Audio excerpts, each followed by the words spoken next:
सिमना गामि नया बस्तिखौ गोदान महर होदों।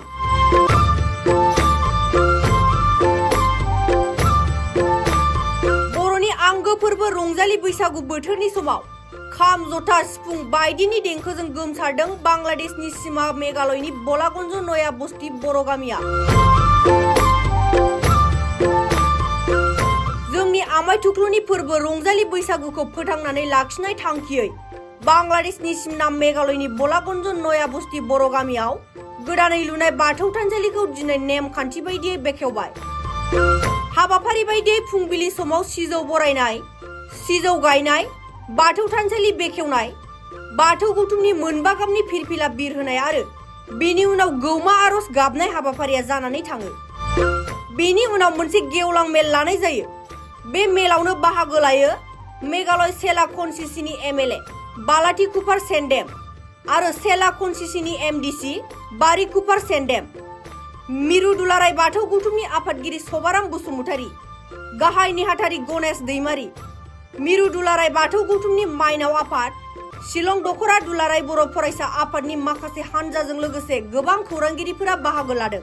अबजेक्टखौ नोजोर होनानै जोङो बे जायगाखौ खोनानानै बोसोरनै बोसोरथामसो जाबाय फार्स्ट फैनाया। बेनिफ्रायनो गासै जोङो बेनि जायगानि तथ्यखौ लादों आरो लोगोसे बे जायगाया माबायदि आसार खान्थिजों सोलियो, बबे धोरोमखौ मानियो बेखौबो नायदों। उनाव मिथिबाय जे बिसोरो बाथौखौनो फुजियो, बाथौनि मन्त्रबो आवरायनो रोंलायगौ। नाथाय जिहेथु दिन्थिगिरि गैया, बिथांमोनखौ लिड खालामग्रा मानसि गैया, बेनि थाखायनो आसाराव माखासे बिथांमोननि खामानि मावनाया उसुबिदा जादों। बिखेखै हाबा हुखा आरो बै बान्द्रा आसारनि बे खेथ्रआव बबेखौ मारै खालामनांगौ बिथांमोना आख' फाख' मोनदों। उनाव जों बिथांमोनखौ खोथा होबाय जे जों थिग दङ, नोंथांमोनखौ सहाय खालामगोन। आरो बे बाथौ थानसालिनि खोथा बुंबाय थानायाव जोङो बेखौबो नोजोर होगोन, सरकारनिफ्रायबो माबागोन, एसे दृष्टिगोचर खालामगोन होननानै बुंदों। आरो उनाव जों बेखौ लुफुंनायाव जोंनि पार्टिनिफ्रायबो एसे दुलाराय बाथौ गौथुमनिफ्रायनो अनसुंथाइ होनाय जाहैदों।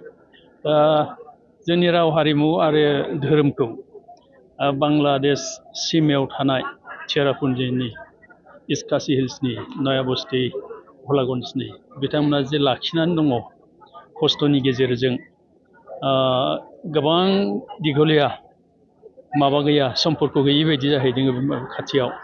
बे लाखिनायनि थाखाय बिथांमोनखौ जों साबायखर होदों। फारसे जों नाजादों जे उनहालागै जे बिथांमोनखौ जोङो आरोबाव मा रोखोमै सहाय खालामनो हायो। आरो लोगोसे जोङो बिसोरजों नया बस्ति बांलादेश बर्डाराव जि जोङो बे आफा बोराइ बाथौनि जिबायदि नैबे बाथौनि जि दिनै माबा हाबाफारि, बेयाव जोङो फैनानै जोबोर गोजोननाय मोन्दों। लोगोसे जों नया बस्ति बे बांलादेश बर्डार बे गलागान्सआव जों बिसोरजों सोमोन्दो दंखायो, सिगांनिफ्राय जों सोमोन्दो दंखायो। आरो जि बाथौ अपेनिं जानाय बेयावबो जोंनि माखासे सारमोनजों गोजौ गिदिर गोलावफोरजों जों रायज्लायनानै बे खामानिखौ जोंनिबो एसे आखाइ दं होननानै जों बुंजायो। मानो होनब्ला जोङो फनफोरजों जों कन्टेक्ट खालामो आरो जों फैनो हायाब्लाबो गोजौआव जों कन्टेक्ट खालामो। जोंहा गणेश सारमोन दङ आरो जोंहा शिबराम सारमोन दङ। बिसोरजों कन्टेक्ट खालामनानै जोङो बे खामानिखौ जों मावदों होननानै बुंजायो। मानो होनब्ला जों बिसोरजों सोमोन्दो थानाय हिसाबै जों बिथांमोनखौबो गोबां हाजासे हामबाय होनदों आरो लोगोसे मिडिया पार्सनखौबो हामबाय होनदों। बेबायदि फैनानै नया बस्ति नैबे बांलादेश बर्डाराव जि खौरां लाफैबाय, सिगाङावबो जोङो बड'लेण्ड रादाबखौ जों लाबोदोंमोन आरो गोबां बिदिनो मिडिया पार्सनफ्रा फैबाय थायो आरो इउटुबफ्राबो फैयो।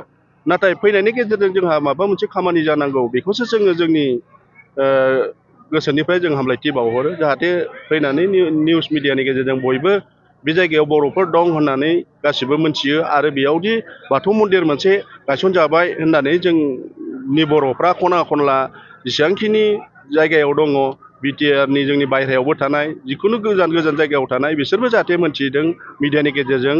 बेखौनो जोङो अइल मेघालया बड' अइलफोर एस'सिएसननि जानानै जों हामलायथि बावहरदों आरो बयखौबो गोजोननाय बावहरदों। लोगोसे बैसागुनि गासैखौबो जों खुलुमनाय बावहरदों। प्रथमते मैं खुलुमबाय और प्रथमते मैं धन्यवाद ज्ञापन करिছোঁ आमार जेनेरेल सेक्रेटारि दुलाराय बाथौ गौथुমৰ सेंट्रेल कमिटिर जेनेरेल सेक्रेटारि गणेश दैमारीक। अत्यंत धन्यवाद ज्ञापन करिছোঁ তেওঁক। আৰু তাৰপিছত মই পূৰা central Bathou Mahasabha central committee Dularai Bathou central কমিটিৰ সকলোকে ধন্যবাদ জ্ঞাপন কৰিছোঁ। তেওঁলোকৰ কাৰণে আজি আমি এই বাথৌ দুলাৰায় বাথৌ থানচালি নয়াবস্তিৰ থানচালিটো মানে নিৰ্মাণ উত্থাপন কৰিব পাৰিছোঁ। আমি তেওঁলোকক অতি মানে ধন্যবাদ। আচলতে এই পূজা মানে এই বাথৌ থানচালিটো আমি বহুত আগৰ পৰা ৭৫ বছৰ আগৰ পৰা পূজা কৰি আহিছোঁ।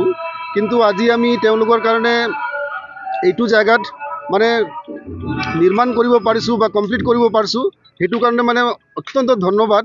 বাছ এইখিনিয়ে, আৰু একো নাই মোৰ। নমস্কাৰ। একচুৱেলি আমাৰ এইটো গাঁওখন বহুত আগৰ পৰাই আছে। আমাৰ ইয়াতে আমাৰ দেউতা আমাৰ আটা আবু সিহঁতে ইয়াতে আগৰ পৰাই বসবাস, তেতিয়া আনকি ব্ৰিটিছৰ তেতিয়াৰ পৰাই।